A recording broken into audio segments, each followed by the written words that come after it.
So size comparison guys, ito yung Yaris. Type R na sa likod. Yan. Bumper to bumper. And then check out the difference at the rear. That is one full bumper length difference guys.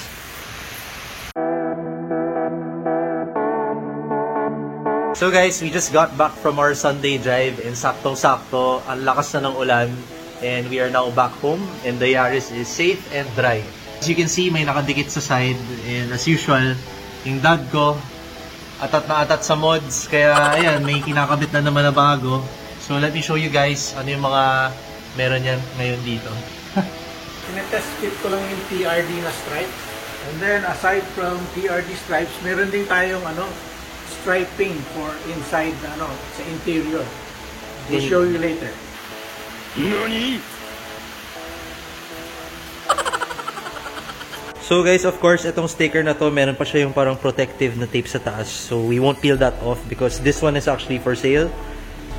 Ito na lang, here's a picture of what it looks like on the car pag nakatanggal. Yan, sample shot. So ito guys, yung instruction manual. Yan for the TRD racing stripes sa side. So, ayan, nandito yung guide on how to install it. And apart from this, we also have a lot of other decals / stickers / badges. This is for the headlight para mag-iba yung color ng DRL. And ito naman sa fog lamp. Itong mga to guys, these are parang translucent film just to change the color and the appearance. And then itong mga to, I think sa interior to. Itong mahabang red na to. I'll show you guys later. And then here, we have the Rally na badge. This is exclusive sa Australian market because yung mga track pack / RZ variants ng Australia get the limited edition Rally badge. And at the same time, we have this very special badge. It says GR Shimoyama.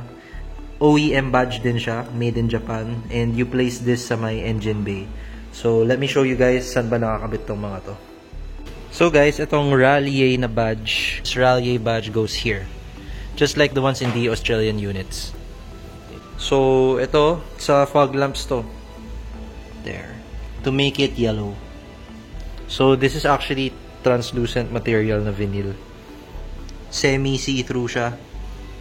So, it's gonna transform the look of your fog lamps.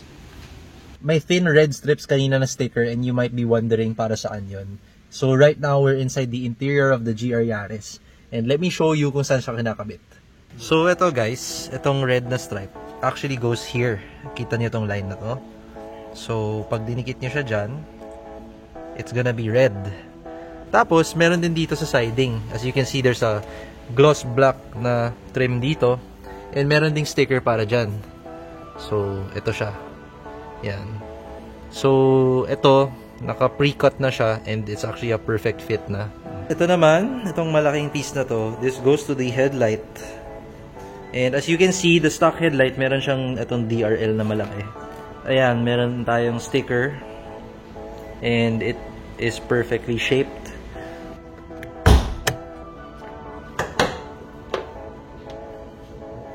Ito naman guys, yung GR Shimoyama na badge. This actually goes in the engine. So, fun fact, itong badge na to, this is actually a badge that is given to engines or cars that were specifically tested sa Shimoyama Testing Center ng Toyota. So, as you can see, this is the GR Yaris. And it says that it's located somewhere there. Medyo malabo ang instructions ni Toyota. But, ito nga yun. It's somewhere there inside the engine bay. So, ito guys, the last sticker that we'll be featuring for today is this really long red stripe. And this one actually goes here. Dito, yan. Yan, ganyan siya. So, kung gusto mong mabuo yung red na line, this is what you stick. So, for sample purposes lang guys, and para makita ninyo ano yung itsura, we're actually gonna be putting it on. So, let's do it. So guys, after a few minutes, nakabit na namin siya. Temporary lang naman. So, i-fold muna natin tong dulo. Okay guys, so yan ang itsura. So as you can see, there is already a line from the tail light going like that So what do you think? Let me know in the comments below. Should we keep this? Or should we let go of it? Baduy ba? Maganda ba? Here's the final product, guys. So tinanggal namin yung maliit na sticker dito sa dulo to make it look cleaner. And then ayan siya. So what do you think? Let me know in the comments below.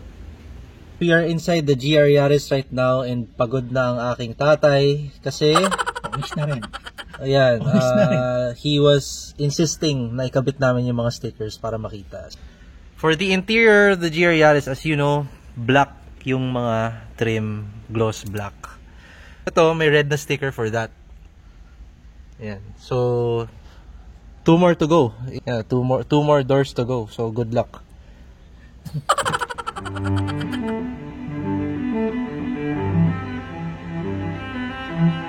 A few moments later. Okay guys, so after how many minutes, my dad is finally done. So admittedly, wala akong ginawa. He did all the work. Siya nagkabit ng mga sticker. So I will show you guys what he has done. So for the rear guys, ito, ayan. There's a red sticker now that runs across the, what do you call that part? Basta yan, yan. Actually, even my mom says maganda daw yung itsura. So, even girls can appreciate it. So, moving on to the interior. You can already see it from here. If you look closer, ito yung red sticker. It gives a nice accent to the door. And at the same time, pag nakabit mo na yan, meron na rin sa dashboard and dun sa kabilang door. Honestly, for me, bagay siya eh. Especially na red yung car. Pinipilit ng dad ko na gusto daw niya i-install ito. And ako personally, I hate it. Tingnan natin kung maganda o hindi. Pag hindi, di tanggal. Diba? Wag na lang daw kasi pagod na siya. So, ayun, we hope you enjoyed itong mga stickers, yung mga red stickers guys sa interior, tsaka yung sa trunk. They actually look really good. At first, I didn't know that it was gonna look that good. But Walang tiwala sa akin eh. yun nga eh, buti na lang trinay niya. So, it looks good. So, maybe we'll keep it for now. I'll update you in the next vlog siguro kung mag-fade siya. Kasi sticker lang siya eh. So, ayun, let's see. And by the way, it's available in other colors. Let's say, white yung GR Yaris mo kung gusto mong white yung trim sa loob. Pwede rin. So, available for order sa Peter's Garage on Facebook. So, link is in the description below. So guys, I was inspecting the headlight and I noticed na naka-screw lang siya tapos may mga nakaipit lang na clips na to. Ayan o. I think you stick this inside kasi Tatakpan mo yung white sa loob. yeah, kasi this whole thing is just one piece and you literally just take off these clips. Tanggal na yung buong ano yan eh. I'm not sure pero that's another way that you can install this. Ano yan? This is the OEM trunk mat. So Toyota part talaga siya. Trunk mat. Does it have a GR badge? We'll see. Ayan. Kunyari, unboxing daw. Unwrapping. Na isang... Ta-da! Yes, so may GR badge yung OEM na trunk mat.